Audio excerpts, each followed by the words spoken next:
Om Shanti.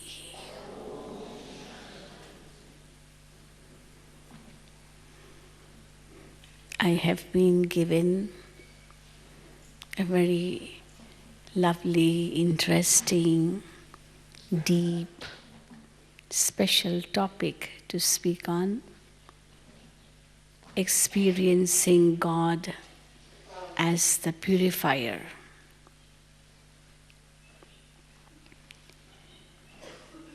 When we remember God, we also remember Him as the Purifier, the Redeemer, the Salvager, the Liberator, and the Guide. So in order to liberate His children, or redeem them, or salvage them, He needs to purify them first. And then He salvages them, that is, takes them back home as a guide. This is the highest praise of God, which only God can do, and that is why this praise goes only to God. No human being can ever be called the Purifier, Redeemer, Salvager, Liberator, or Guide. Because all the souls who come in the cycle of birth and death do not know the way of redemption or salvation. They cannot go back home on their own. And therefore Baba is the only soul, the Supreme Soul, the one who is beyond birth and death, beyond action and fruit of action, beyond pain and pleasure, beyond happiness and sorrow. And therefore only the Supreme can take the souls back home. And that makes the big difference between the souls and the Supreme Soul. The souls come in different cycles. We start off with the cycle of birth and death. Every soul is bound in this cycle. And as Baba says, that once the soul comes in the cycle, it cannot go back home in the middle of the cycle. Because this is a play, a drama, and no actor can go back in the middle of the drama. At the end of the drama, all the actors have to come back on the stage, bid goodbye to the audience, the spectators, and then all return home with the director. So in this wonderful drama, the unlimited drama, we souls come in different cycles. And it starts with the cycle of birth and death. And with this cycle comes many other cycles which are associated with birth and death. The cycle of action and fruit of action. Once the soul comes into birth, it has to come into action also. Even breathing is an action. So the cycle of action and fruit of action is also a must for the one who comes in the cycle of birth and death. And when the cycle of action and fruit of action, because they are connected, action leads to the fruit of action, and that fruit becomes an action for another fruit. Like every seed will bear the fruit, and every fruit will have a seed. And that seed will bear the fruit, and so on. So action is the seed, and the fruit is the result of that. And in that fruit is the action merged. And that will give rise to another fruit. My present state is a state in which I'm performing actions, and it is also the result of my past actions. And therefore we say every soul goes through this cycle of actions and fruit of actions. Effort and reward, or whatever we say, punishment. So for that we say, before we receive the reward or the punishment of our actions, we say what type of actions, because only on the basis of those actions the result is either in the form of reward or a punishment. And therefore we say sinful actions and righteous actions. So 2 types of actions. So every soul must come in this cycle of righteous actions, good actions, and sinful actions or bad actions. And thereby again come in the cycle of what we say, the result of those sinful actions or righteous actions in the form of happiness or sorrow. Happiness is a result of righteous actions, and sorrow is a result of unrighteous or sinful or bad actions. And accordingly we come into other cycles. The cycle of rise and fall, the cycle of pain and pleasure, the cycle of victory and defeat, the cycle of day and night. You can keep on counting. You make a list that how everything in this world is relative. And because it is relative, it is in a cycle. And why it's called a cycle? Because the definition of a cycle is that it has no beginning and no end. Time is not in the form of a line. A line has a beginning and an end. It starts here and ends here, wherever you want it to end. And that's the end. And there you have the beginning. There's nothing before that, nothing after that. But then time is not in the form of a line where there's a beginning and end. But time is in the form of a cycle. And therefore everything in this world is in the form of a cycle. And that is why Baba tells us that we souls come in this cycle. And in the cycle we have the opposites. And therefore everything is relative. But then God is beyond this cycle. But the biggest mistake which human beings have done is that they have said that God, because He is beyond the cycle, He redeems the souls or salvages the souls, and then He liberates them, and then He takes them also or makes them also become beyond the cycle. And therefore some interpret this as soul becomes God. Atma and Paramatma, same. The difference between the two is only the ignorance. But here Baba comes and makes this great correction that a soul can never become the Supreme Soul because it cannot be freed from this cycle. And some say, why it can't be freed? Do we have to experience the sorrow all the time? And then Baba says, no, children. This sorrow which is being experienced now is only at the end of the cycle. It's like now it's getting night, darkness. But then somebody may say, oh, it's darkness, it's so much sorrow. But then no, it will turn into a day very soon.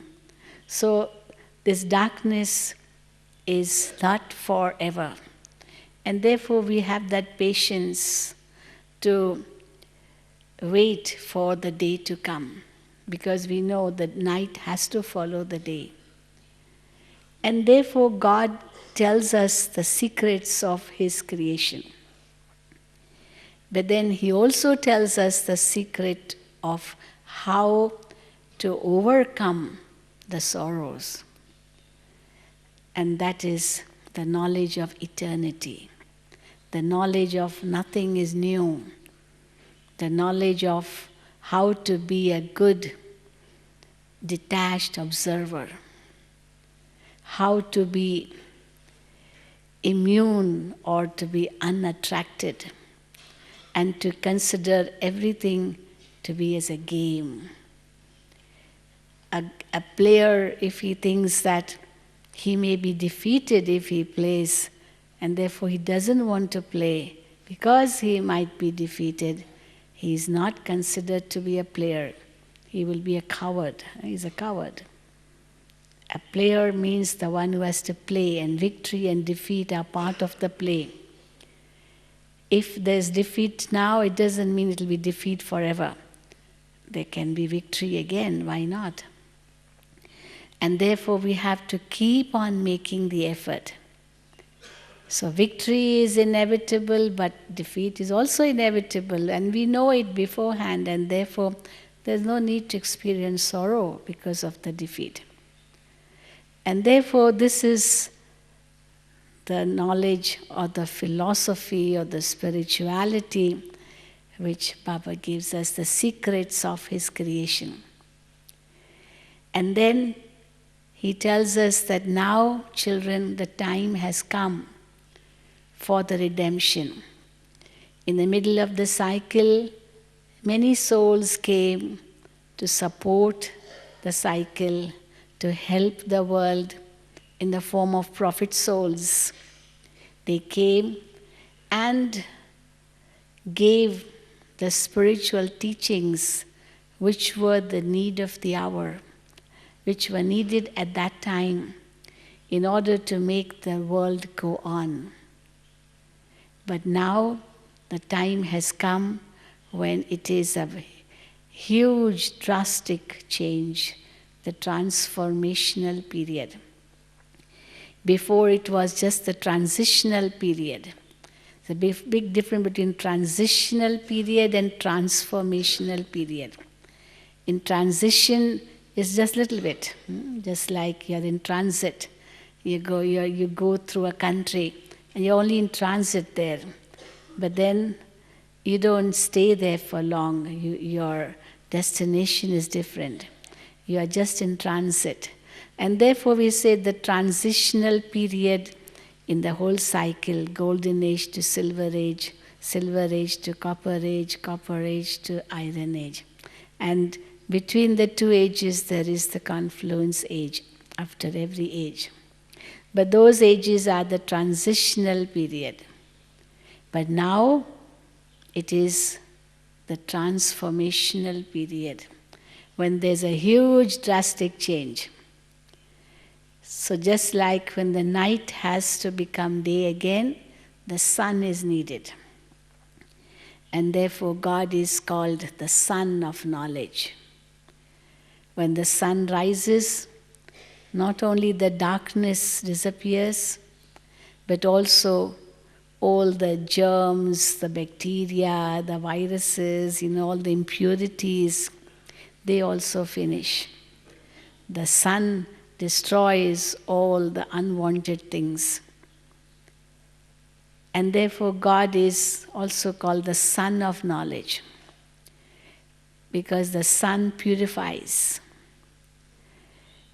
God is also called as the ocean of knowledge. Even the ocean purifies, water purifies. We take a bath and the body is cleansed. So that is the purification of the body. So the sun and water, they are purifiers in a way, as part of nature, part of the 5 elements. And therefore sometimes, on the path of devotion, people worship the ocean, they worship the sun, because they think that they are God. But then Baba says that they also are the creation. But they do the work of the Creator to some extent. In India, on the path of devotion, all the 5 elements are worshipped. Trees are worshipped, the ocean is worshipped, rivers are worshipped, sun is worshipped. So all the 5 elements are worshipped. And why are they worshipped? They are considered to be God. They are given the title as Vayu Devta. Vayu means air. Even air is a deity. Agni Devta, fire is a deity. And each element is depicted by a deity. So the deity of water, deity of fire, deity of air, deity of the sky, and so on. And then all of them are paying their respects to Shiva. So not only Sri Krishna, Sri Rama, Sri Ganesh or Hanuman or all those deities paying their respect to Shiva, but even those elements are paying their respect to Shiva. And they are considered as gods. Because God comes and purifies them too. And therefore they too become like God as the purifiers. Because they are always shown as the bestowers. All the 5 elements are meant to bestow, to give. And there's a very beautiful song in Hindi. I'll say the Hindi words. Nadiya na piye kabhi apna jal. The river never drinks its own water. The river will never drink its own water. Does it drink its own water? No. Nadiya na piye kabhi apna jal, vraksha na khaye kabhi apna phal. The tree never eats its own fruit. The fruits which grow on the tree, they are never eaten by the tree itself. They are meant for others. The water of the river is meant for others. So nadiya na piye kabhi apna jal, vraksha na khaye kabhi apna phal, apno ka dujo ko jo de. Those, whatever they possess, if they are able to share with others, wo dharti ka bhagwan. They are the gods of the earth. Those who can share, just like the 5 elements are always giving, always bestowing. The earth takes only one seed, but how many seeds it gives in return, So that is, the elements are considered to be the bestowers. So those who can become the bestowers like nature, like elements, like the matter, then they are like God. In Christianity, they say God made man in his own image. But then here in India, we say not just man, even nature in his own image, because God is the bestower. So even nature is made in his own image, always bestowing as God is the bestower. So if humans are able to share with others like nature shares, then they are also like God. So we have all come here to share. We have all come here to give. We have not come here to take. But then the beauty of this creation of God is the more you give, you receive automatically. You don't have to receive. Your aim is to give, and the receiving comes automatically.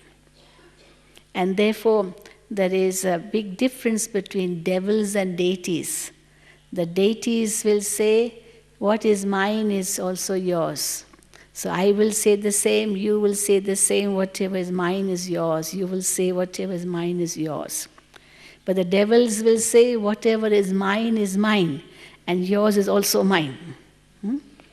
Mine is mine, but yours is also mine. This is the difference between devils and deities.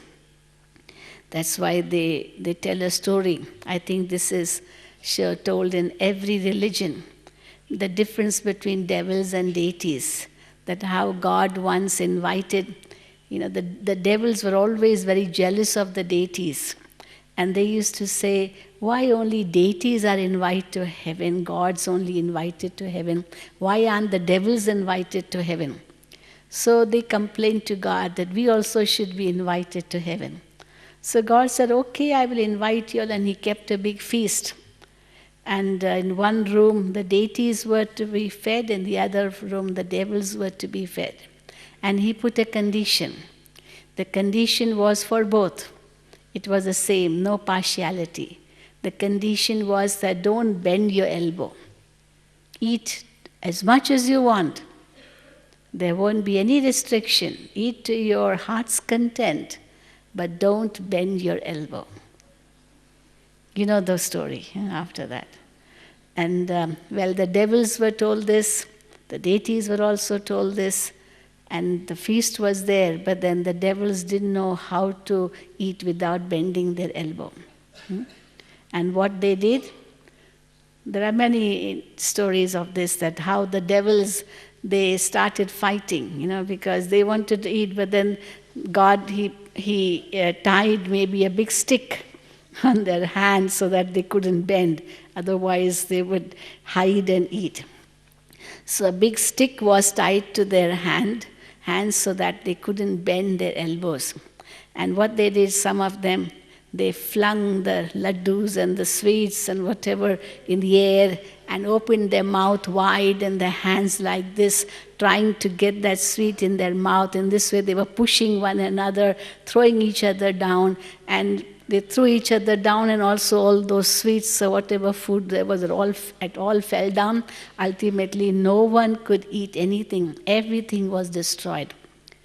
And then when they went to the deities' room, they saw the deities eating. And how were they eating? Yeah? Yes. They were feeding one another. Well, if I can't bend my elbow, I can at least put in your mouth. But the devils never thought of this. The condition was the same. God did not do any partiality. He didn't put this condition only on the devils and not on the deities. He put also on the deities.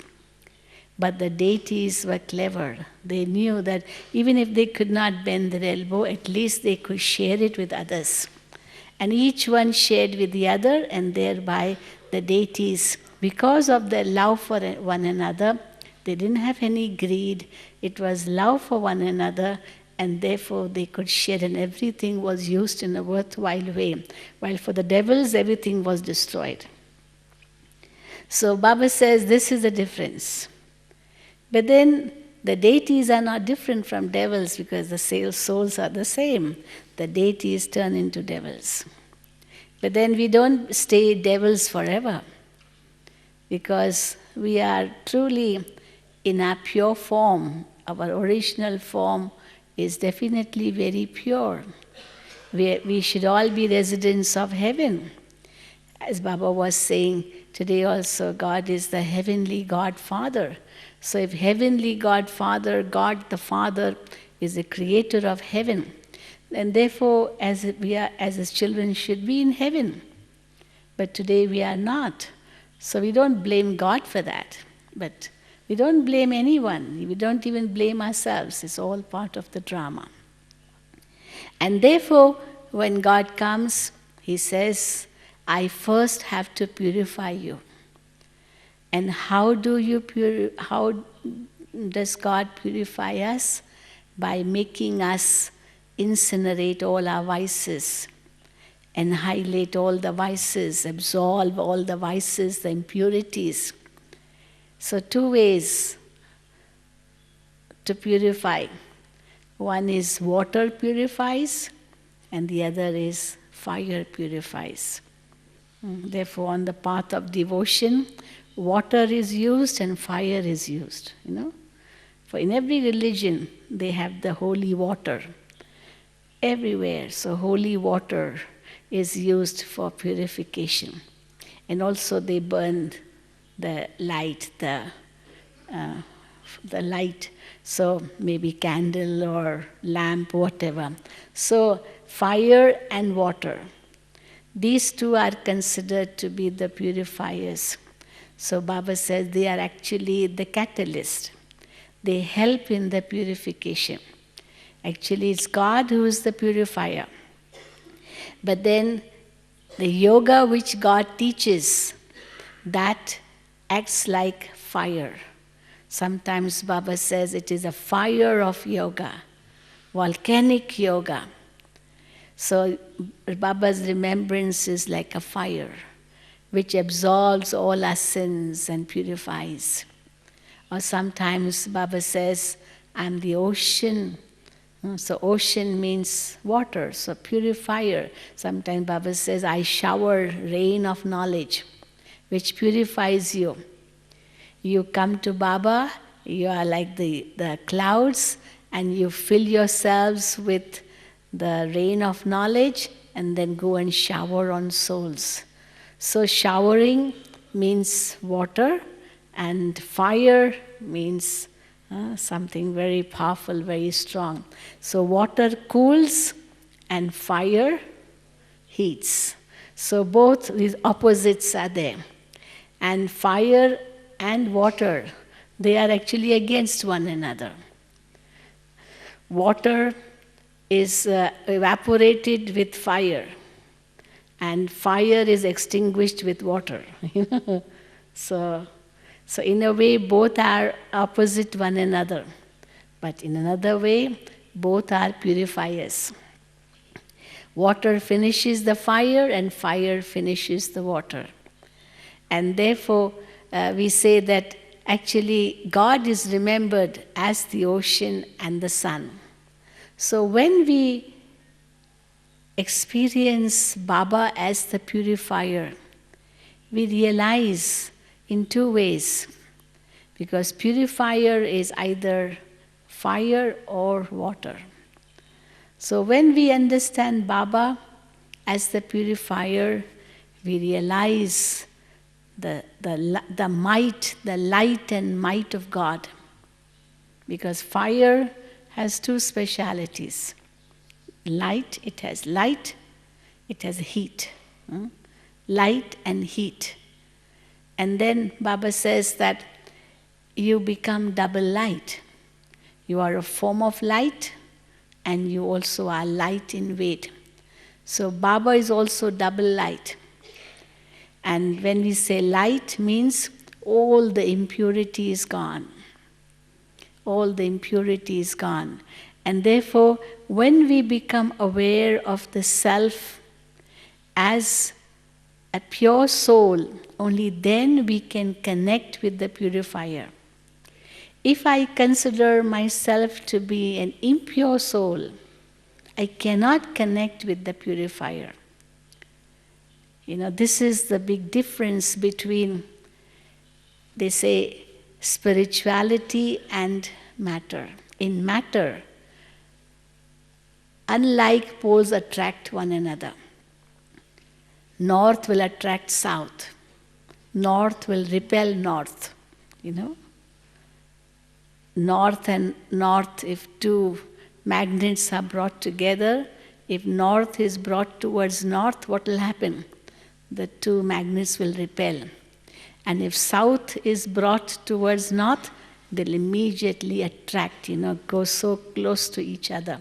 They'll stick to one another. But if north is brought towards north, they will move away. So in matter, in nature, opposites attract. But in spirituality, likeness attracts. Birds of the same feather flock together, they say. That is where there are similar sanskars, similar nature, similar qualities, similar feelings, similar thoughts. So where the similarity is there, then that attracts. That's why you see in the world today, why do relationships break?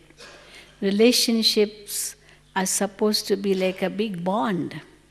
They should be there forever. Husband and wife relationship is a bond forever.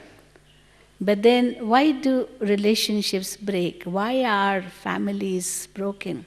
It is because thoughts don't meet, sanskars don't meet, ideas don't meet, feelings don't meet, aims don't meet, and because they don't meet, they clash, they go one against one another, and therefore there is separation. And therefore, if the meeting is to be taken place, there should be similarity. And therefore, Baba says, on the path of bhakti, or devotion, there was no experience of meeting God actually. Why? Because the feeling was different from that of God's feeling. I had the thought of God is so great. He is the purifier and I am so impure.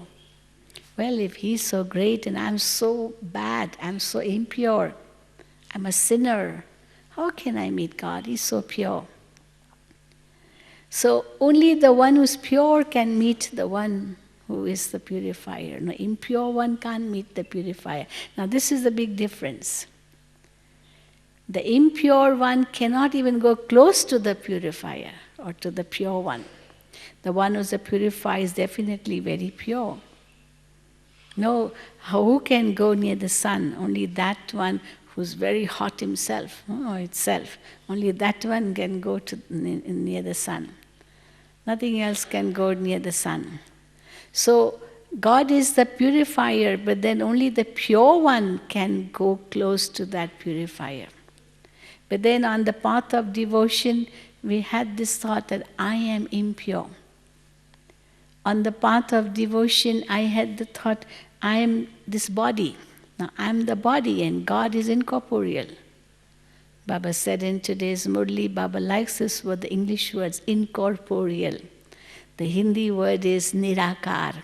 But the nirakar can have another meaning too. No shape, no form. And therefore people have taken that meaning. God has no name, no form. But the word incorporeal is a very good word. That which is not corporeal. That means, but it is definitely beyond corporeal form, but it does have its own form. And therefore Baba likes his English words very much. Baba uses them in the Murlis. So when we remember God, what would happen on the path of devotion? There was a big difference. God is something which is nameless, formless, tasteless. Some of them have this concept, all less, nameless, formless, tasteless. Just keep on deducting, less, and whatever remains, that is God. You understand? So no name, no form, no taste, no color, nothing. So when everything else is removed, whatever remains, that is God. Well, it's like if you want to hold your nose. There are two ways to hold your nose. One is hold it straight away. And the other is to go round, turn your hand right round 360 degrees and then try to hold your nose, which may be very, very difficult. I don't know, at least I can't do it. But to hold the nose straight is so simple. And therefore, instead of saying nameless, tasteless, formless, less, we say, well, the form of God or whatever, when we speak about God, He cannot be compared with matter. Because in matter there is name, form, taste, all these things. When you're experimenting, in physics and chemistry, we experiment upon metals, non-metals, whatever, chemistry, all that. So we know the color and then the form and then the shape and when they put in fire, the color of the flame. We do these experiments in science. Now we can't do that with God.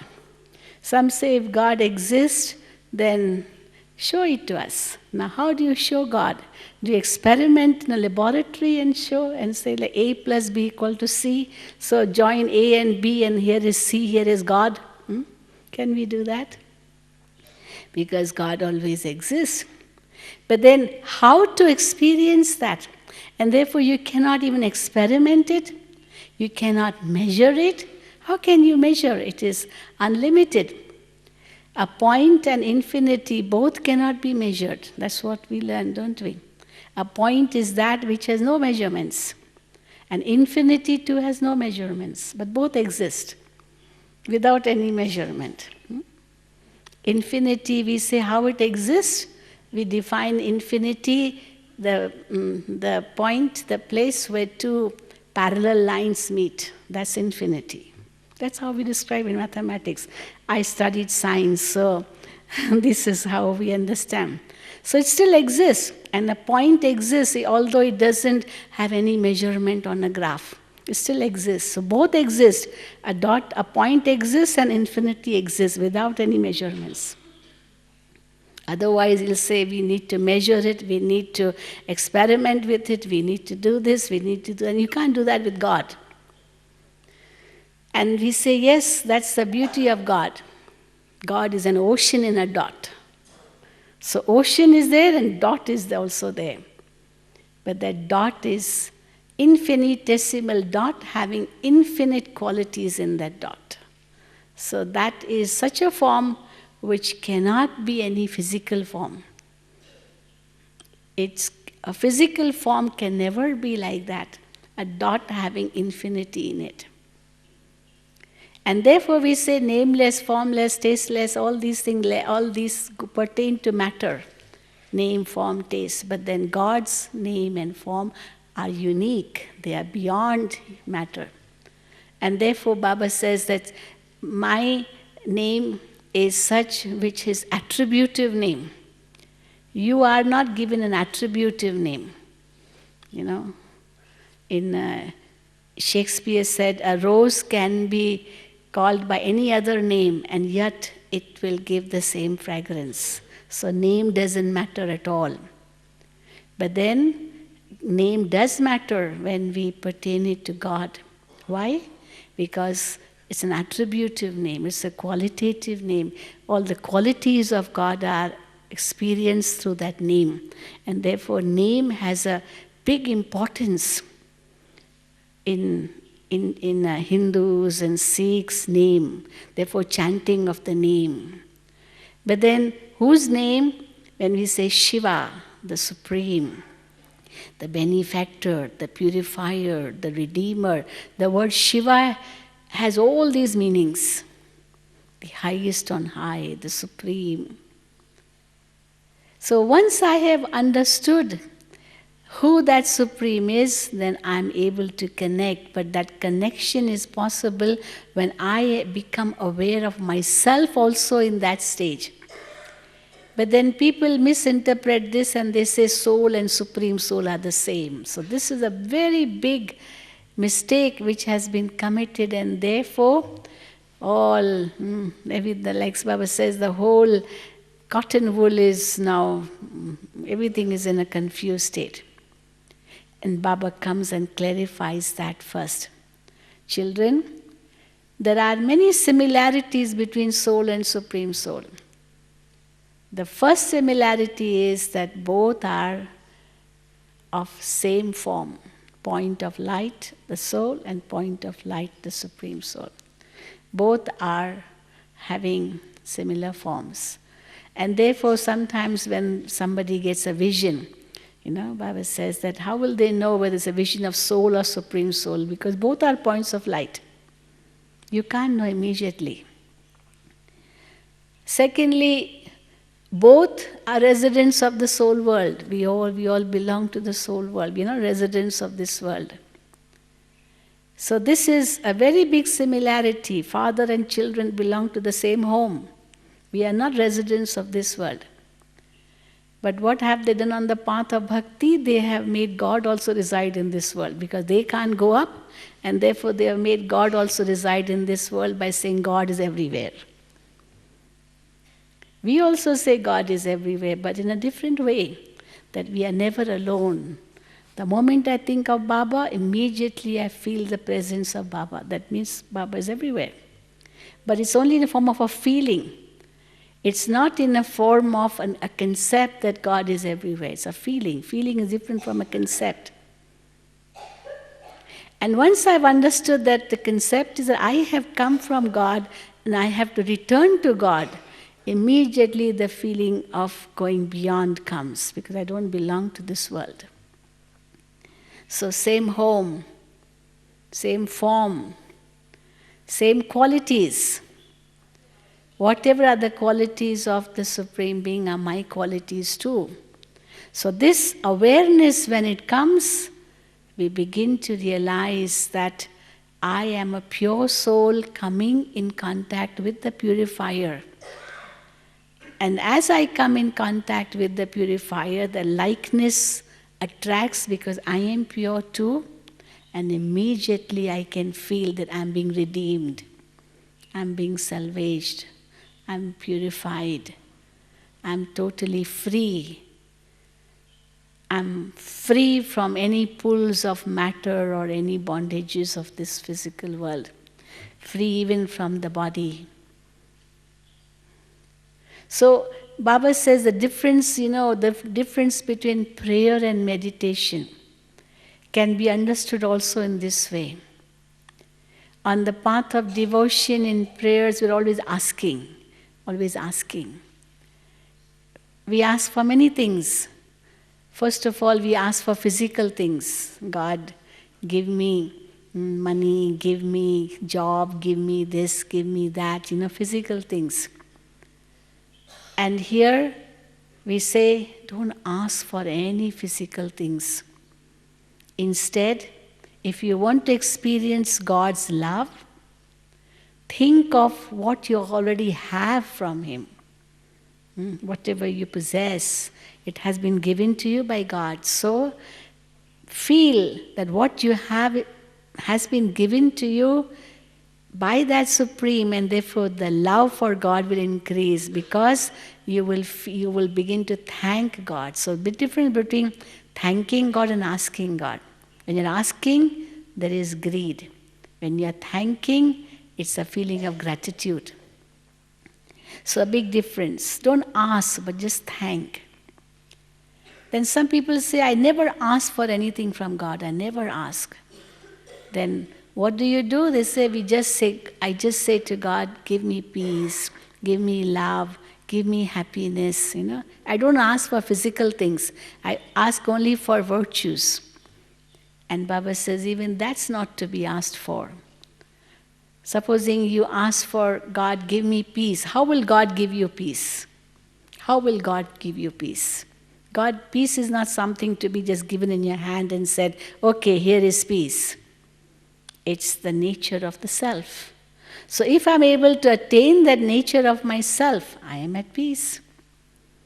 And it comes to an awareness, I am a peaceful being, I'm the resident of the peaceful abode, and I'm the child of the ocean of peace. And immediately I become peaceful. And therefore we say, how far is peace from you? One thought away. And that thought is, I am a peaceful being, I'm the child of the ocean of peace, I'm the resident of the abode of peace. The same goes with all the virtues. Peace, love, purity, happiness, everything. And therefore even these qualities are not meant to be asked for. Then the third thing people say is, okay, if I don't ask for virtues, I don't ask for anything, at least I can ask for forgiveness. God, forgive me for all the sins I've committed in life. Now Baba says, you don't even have to ask for that. First learn to forgive yourself. Asking for forgiveness from God, before that learn to forgive yourself. And how do you forgive yourself? By not remembering that. Learn by forgiving others, by not, sometimes forgiving may be very easy. It's very easy to forgive, okay, because you don't want to take revenge. Because you don't want to take revenge, it's like forgiving. Otherwise you would want to take revenge. So you're forgiving that person because you don't want to take revenge. But then to even forget, forgive may be easy, but to forget that, not even think of it when you meet that person, that is even greater than forgiving. Because even if you are remembering it, in a way you haven't forgiven yet, because you are still remembering it. So not taking revenge alone is not forgiveness. But even not remembering that is true forgiveness. So you have to forgive even yourself by not even remembering any actions done in the past. You forgive others and also forget, then that can be real forgiveness of others. Like God, Baba, when he meets his children, Baba knows how many actions, sinful actions we have done for the past half kalpa. But then, when he meets his children, he gives so much love, so much love, so much love. Because Baba knows that these are my children who are going to be my helpers for the establishment of the new world. Therefore, he gives us all the love. And then when Baba asks how much love we have for Baba, we all raise our hand. Yes, we also love Baba so much. We are ready to do anything for Baba, whatever he says, because we love Baba so much. And therefore, we don't ask for forgiveness because Baba forgives us. But we have to learn to forgive ourselves for that by not even remembering anything of the past, but becoming aware of the self as a pure soul. So I am a pure soul, and I am the child of the purest Father, the resident of the purest abode. And immediately the purity is experienced within. The rays of purity are filled in the soul, and the soul becomes pure. So I don't even ask for forgiveness. Instead, Baba says, yes, to bring about a transformation in the self, what we need is not just asking for forgiveness, but making a promise. In all religions, what we see, there's confession. People go to the church every Sunday and confess for all the sins they have done in the whole week. And then when they go back home again, they start committing sins. Because they know next week, next Sunday, they're going to confess again. And in this way, God will forgive them. But God doesn't forgive in this way by just confessing. But then Baba says, you have to make a promise. That is why the vows, the pledges, the promises, all these are also there on the path of devotion. But it all starts from the confluence age, when we really make a promise. We surrender to Baba, we give all the impurities to Baba, and that's why Baba says that children, once you have offered something, you don't take back. Whatever I have offered, how can I take it back? It doesn't belong to me anymore. And therefore Baba says, give all your impurities to me. They're on the path of devotion, they give all the akka flower Baba was talking about it the other day, the last Murli, Shivratri Murli. So on Shiva, to Shiva they always offer only bitter things. The bel patra leaves and bitter flowers, something not very beautiful. Why? Because that's what God takes, He takes all our impurity. On the path of devotion, there are many stories on this. The story that how the devils and deities, they churned the ocean. They churned the ocean. And devils on one side and deities on the other side, like a tug of war. And when they were churning the ocean, many things came out from the ocean. And most of those things belong to the deities.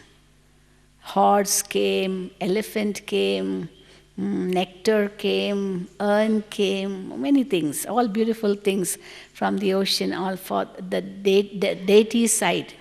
But then the poison came also from underneath the ocean. And when the poison came, the deities were so frightened, because poison means the end of deities. Deities can't bear poison. And therefore, immediately they pleaded to Shiva, and then Shiva, they show, appeared and drank up all the poison, took in all the poison. They mix up between Shiva and Shankar, and they say that Shiva drank all the poison, and they so show Shankar, and they say a blue neck. Blue neck means Shiva drank all the poison and made it stay here. That means saved the deities. Otherwise, the deities would have been killed, would have died because of the poison. So there are many stories about this in the scriptures, but then Baba says it is how Shiv Baba, the purifier, he purifies the soul, he destroys the evil, destroys the impurities, destroys the vices with love. And we see in all the murlis how Baba is giving so much love, and with that, in that stage of love only, Baba takes away all our impurities. There are 3 ways. You see in Lokik family also, how supposing the child has something which is not good for the child, and the mother wants to take that thing from the child. But she won't snatch it from him directly, because the child won't give. So there are 3 ways to take that from the child. One is to say with love, child, this is not good for you. Child, this is not good. So saying it with so much love, with all the love, with all the goodness in the mind, the big heart in the mind, and making the child understand what is good for him and what is not good for him. So this expresses love for the child.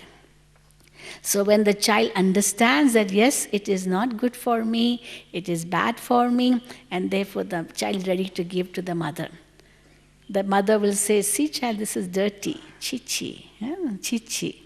We say, this is very bad, see, it is going to harm you, it's going to do this, it's going to do that, and therefore child, not good for you. So the child will say, okay, mommy, take it, because the child has understood that this is not good for me. The other method is a little lower method, and that method is to give temptation to the child. Child, if you give this, then I will give you this.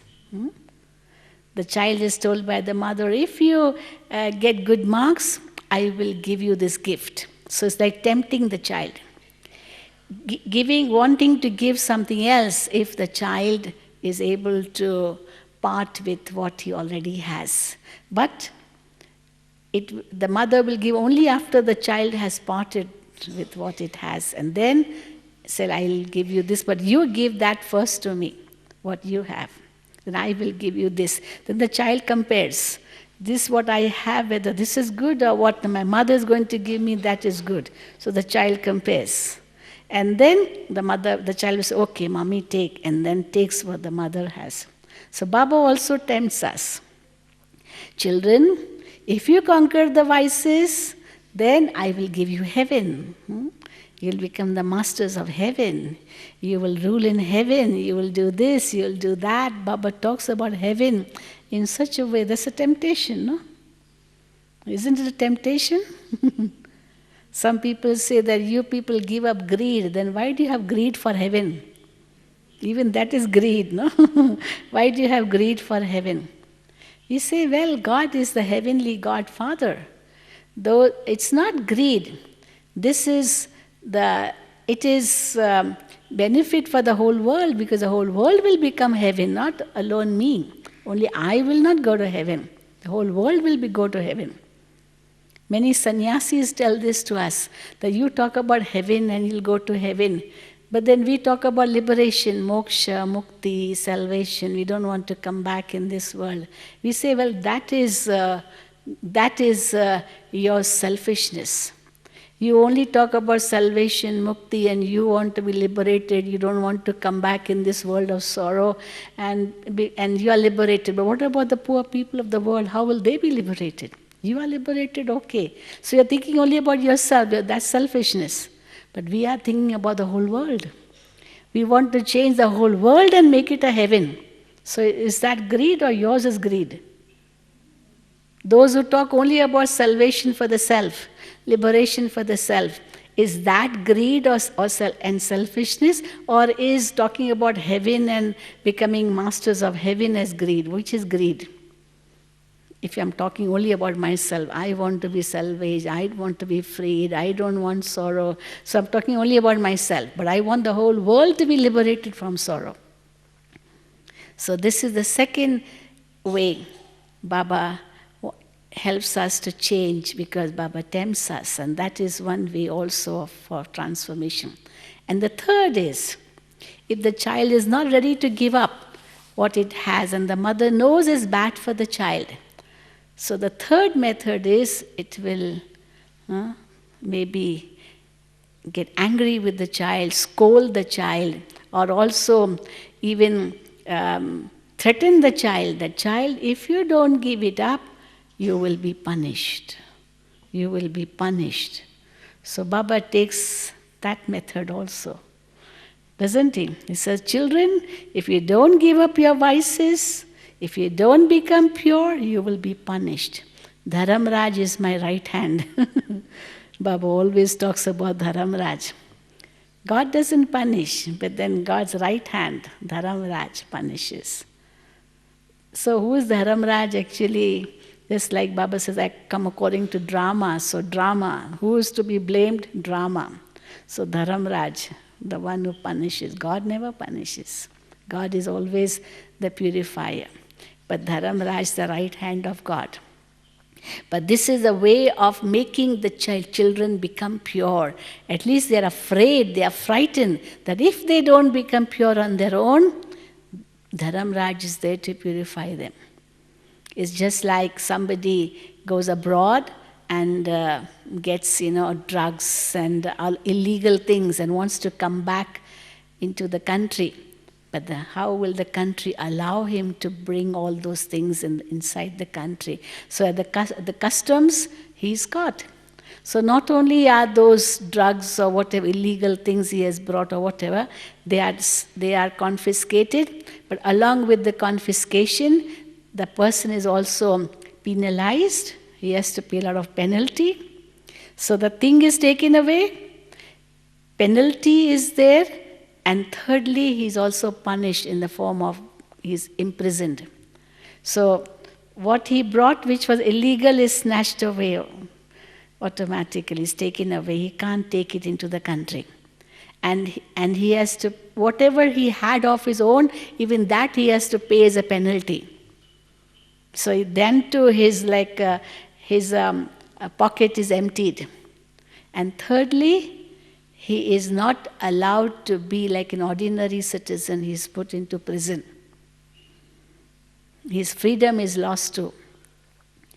And therefore Baba says, these vices are not going to accompany the soul anyway to the soul world. Nor will they accompany to heaven, They can't. And if we do not give them up readily, if we do not purify ourselves readily, then they will be snatched away from us. And not only will they be snatched away from us, because our righteous actions will not be with us, then we will not be able to go to that golden aged world. And also thirdly, the punishment is there, and we'll go back empty-handed. So what do you want to do? Go back empty-handed, or go back with all the respect? Green channel or red channel? And if you try to cross the green channel with all your illegal stuff, can you cross it? You cannot. And therefore green channel means completely safe. Nothing illegal, nothing to pay duty on, nothing which is not wanted.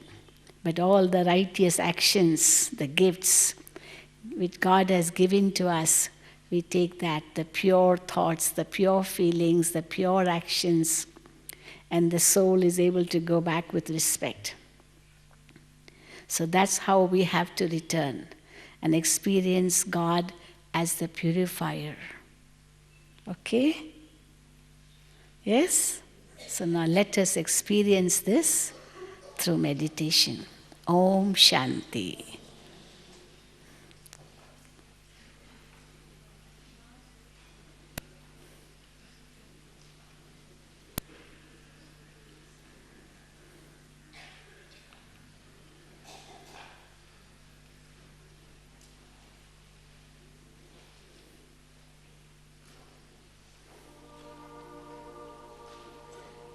God purifies us with love. Shiv Baba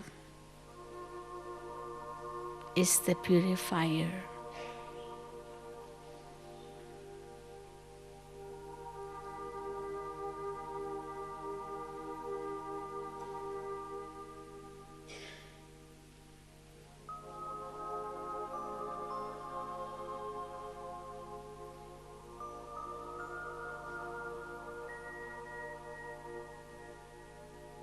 In a second,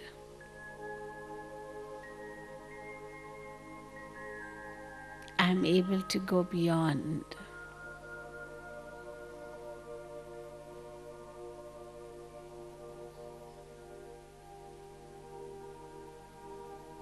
Beyond the pull of the body.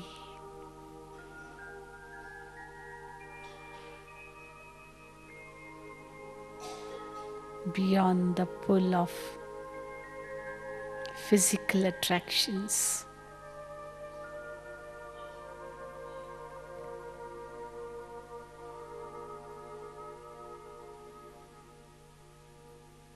Beyond the sounds of this physical world.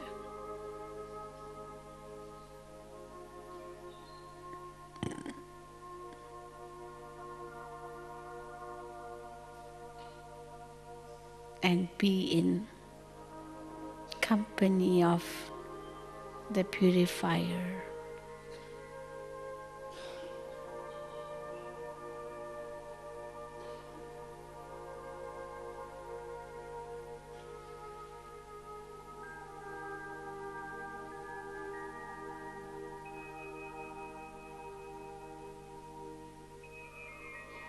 Who is a point in divine form.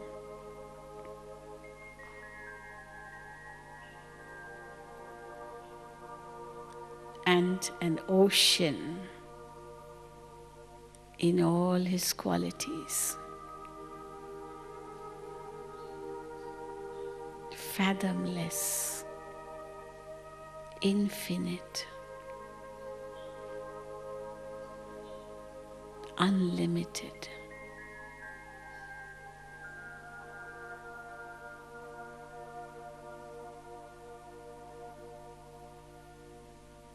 The sun of knowledge.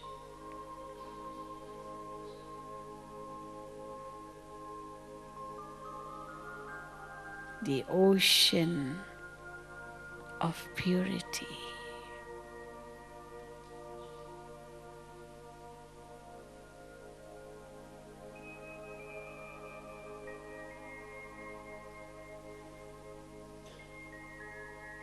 I feel the pure rays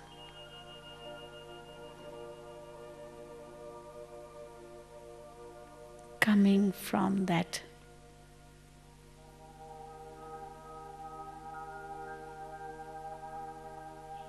Almighty Supreme Father.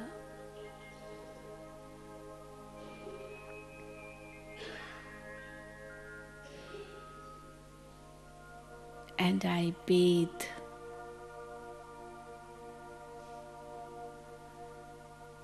myself. I bask in the rays of that Supreme Sun.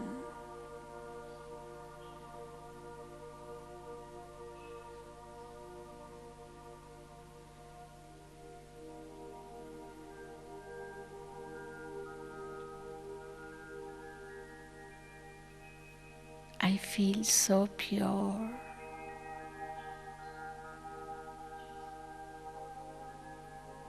As I am in the company of the Purifier.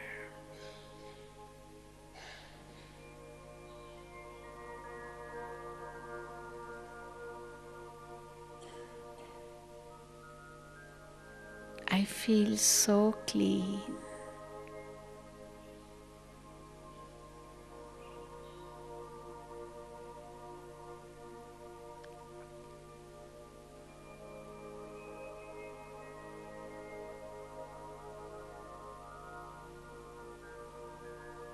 I'm so light.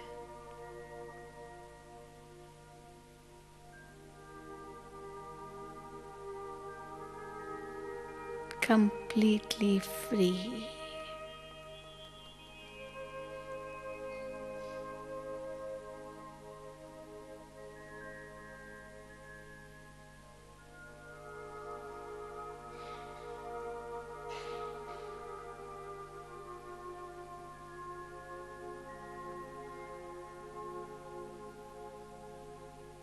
Baba has made me so pure.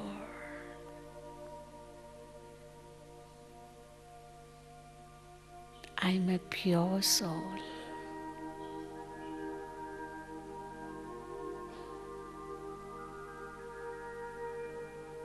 In the company of the Purifier.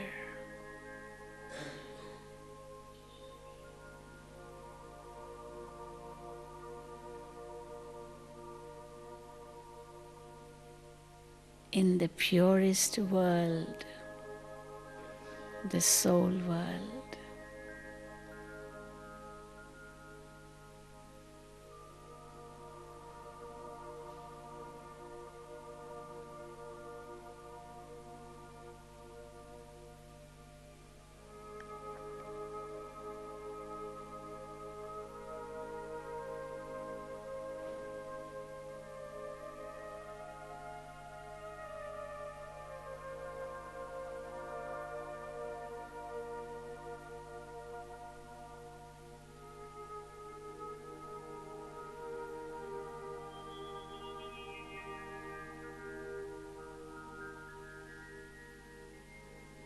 I'm pure and powerful.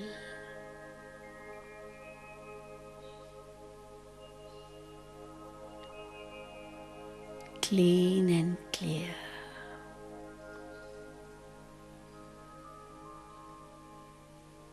Like a flawless diamond.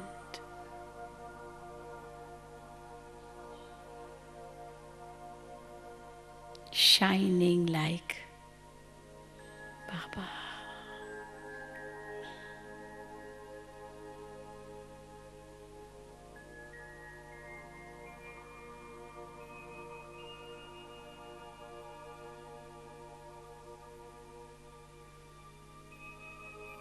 I'm surrounded by light all around me.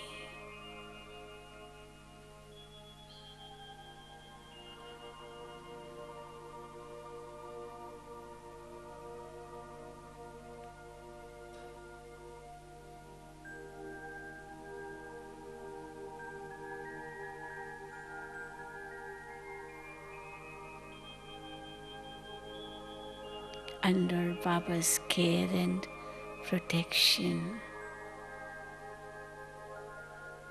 I'm completely secure.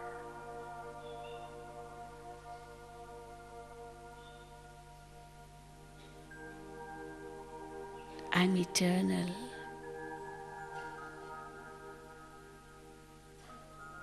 Immortal and imperishable.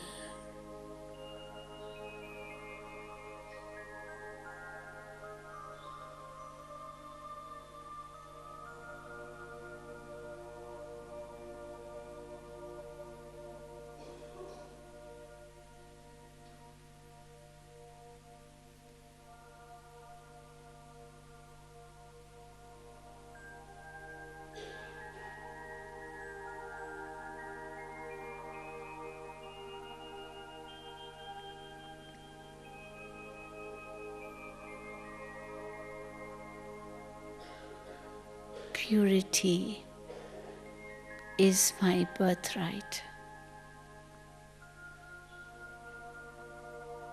From the Father.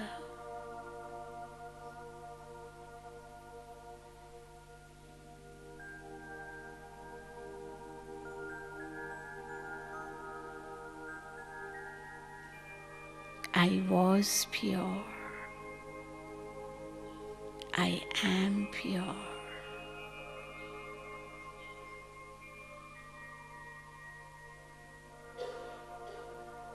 And I will always be pure.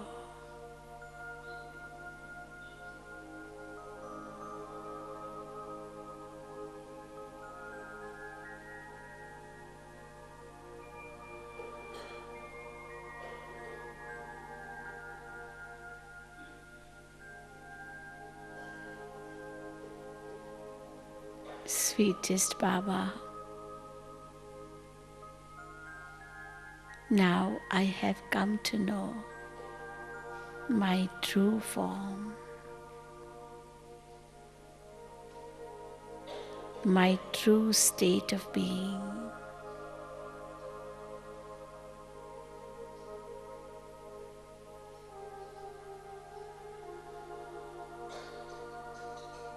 Purity is my greatest strength.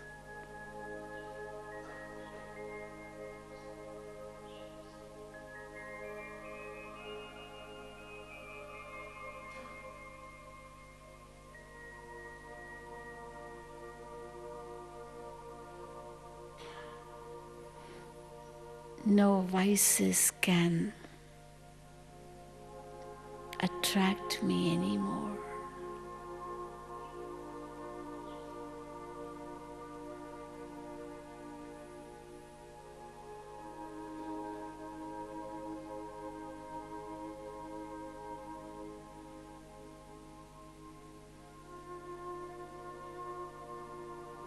I visualize all the souls also to be pure like me.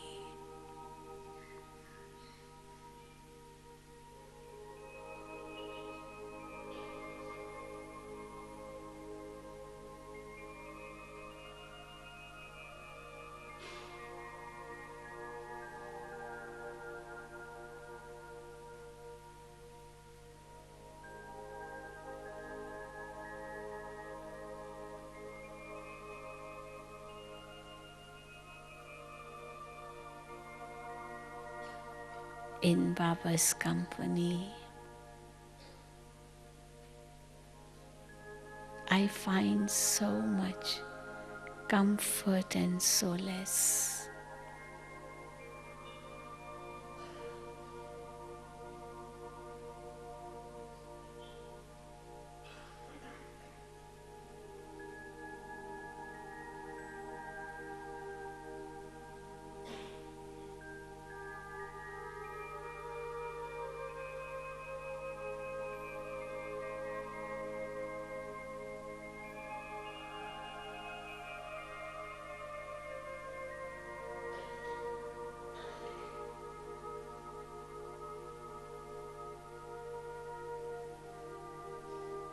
I now know my true purpose.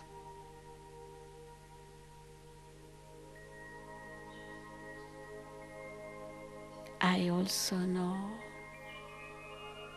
my true destination.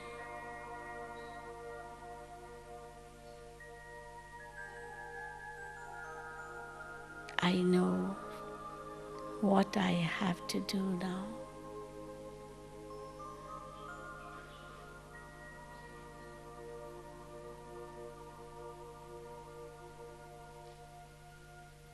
Sweetest Baba, you have enlightened my path.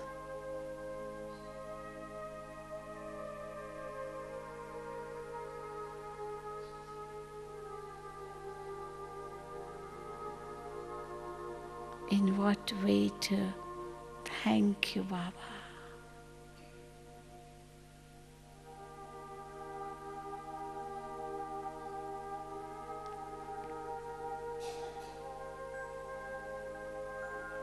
I promise you that I will obey all your instructions.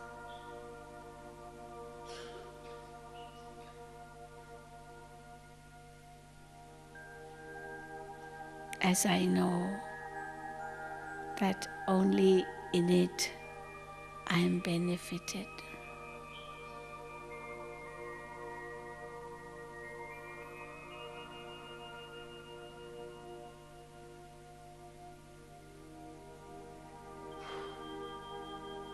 I was yours. I am yours. And I will always remain yours.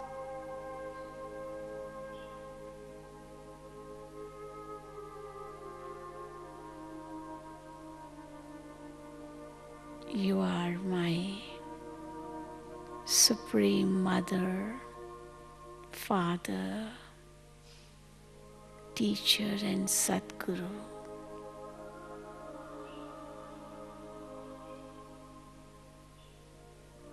All my relationships are with you.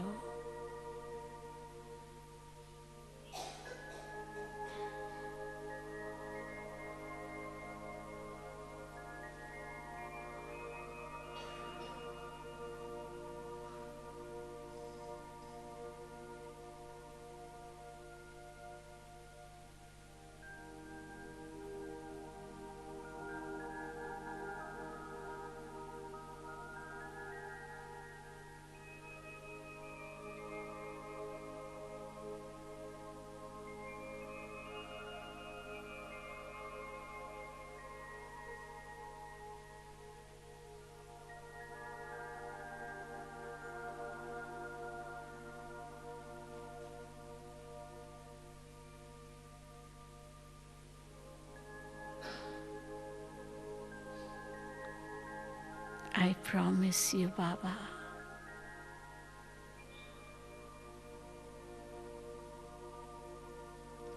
I will perform only those acts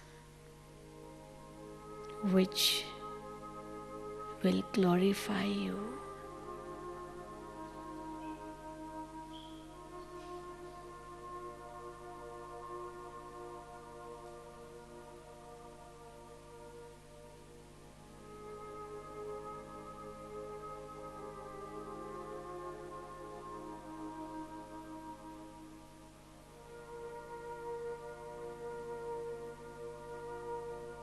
I know how much you love me, Baba.